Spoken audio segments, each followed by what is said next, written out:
The Argentinian High Command sent in wave after wave of their fighter bombers from the mainland. For 5 hours, these aircraft bombed and strafed the fleet sitting in the bay.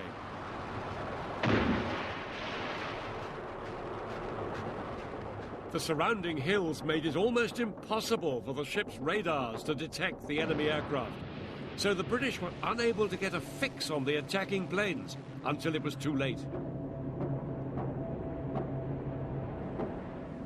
From these positions up here, the Paras had a grandstand view of the action in the bay. All their supplies for the land campaign were still being unloaded from those ships coming under attack. The Paras had to watch helplessly as their lifeline was under fire. By the end of the day, 5 British warships were hit, and one ship, HMS Ardent, was sinking. And the attacks continued on the next day.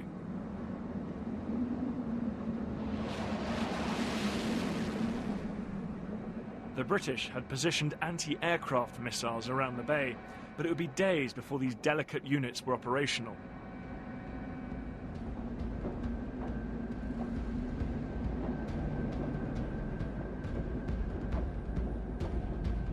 On the water, the men had resorted to strapping machine guns onto the ship's rails in a desperate attempt to hit the low-flying Argentinian jets.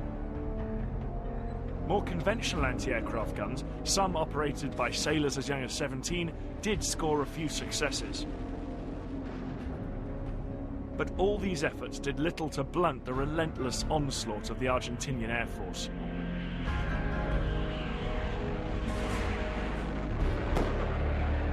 The British ships unloading vital supplies for the land campaign made easy targets. On May the 23rd, HMS Antelope, just out there, was the next vessel to take a fatal hit.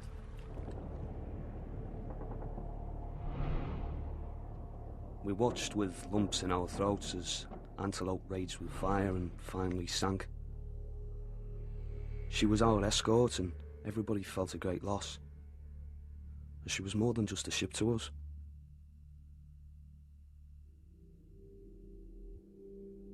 In 4 days, 8 British ships were damaged and 2 sunk.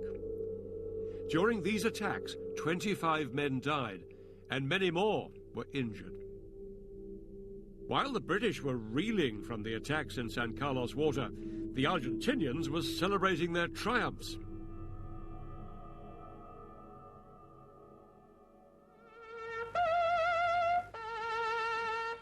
On the 25th of May, it was Argentina's National Day, a day of patriotic ceremony. And after the successes of their air campaign, Menendez and his troops in the Falklands had even more reason to celebrate. Subordinación y valor! But it wasn't over yet. The Argentinian Air Force was preparing another raid that would hit the British land campaign where it really hurt.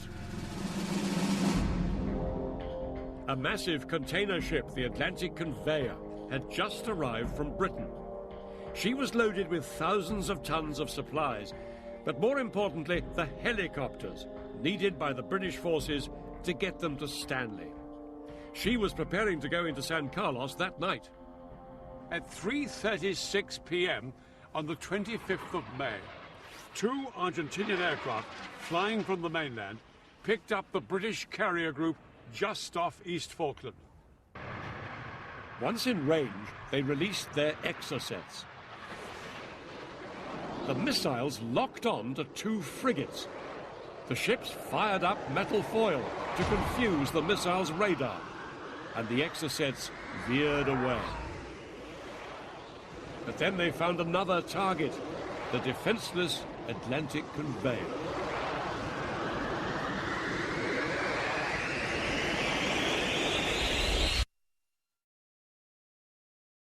Fire ripped through the ship, and all 9 helicopters still on board were destroyed. Thompson was relying on them to carry his men across East Falkland to Stanley.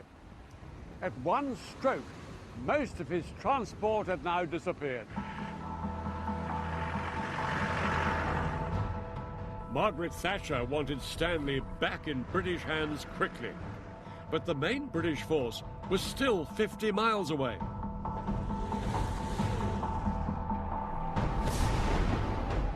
And with no helicopters, the only way for the troops to get there was to walk. The Marines called it yomping, and this was to be one of the classic yomps of all time.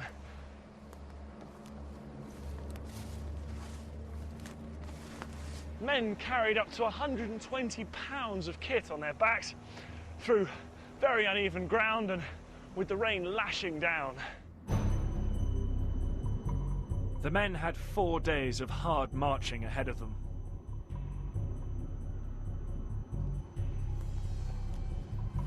And at the end of this slog, they would have to fight a battle. The British main force of 2,000 men were on the move to Stanley. But one unit of around 500 men was going in a completely different direction. The men of Two-Para weren't heading east towards Stanley, they were heading south towards a settlement that was heavily garrisoned by Argentinian troops.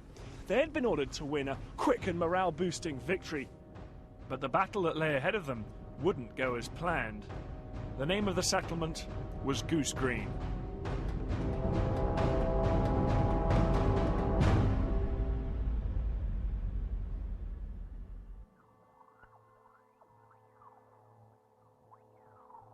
The Argentinians had a base at Goose Green because of its strategic importance. It's on a narrow strip of land just 5 miles long by a mile wide. So the Argentinians had stationed an infantry regiment here, centered around a small, grassy airstrip. This is Goose Green settlement, and San Carlos is beyond those mountains way over the distance there. Here's Goose Green on the map case. Aware of the British landing at San Carlos, the Argentinians reinforced their garrison here at Goose Green, fearing an attack from the north. Ready for a British assault, all they could do now was wait. The man in command of Two-Para was Colonel H. Jones. Known as H to his men, he was brave but impulsive, and he believed in leading from the front. Jones knew Goose Green would be a formidable target, and he drew up a detailed battle plan. The ground at Goose Green was wide open and featureless, offering little protection. Jones's objectives were the airstrip and the settlement of Goose Green held by the Argentinians. Two-Para was split into several companies. They would fight their way south in the dark and then close in on the airfield. Then they would take the settlement in daylight. But the Argentinians held a strong position on the high ground of Darwin Hill. They were protected by minefields in front and supporting artillery back behind the airfield. At 10:30 that night, the British began the attack. One company, about 100 men, moved rapidly up here on the left, clearing out any enemy positions that they came across.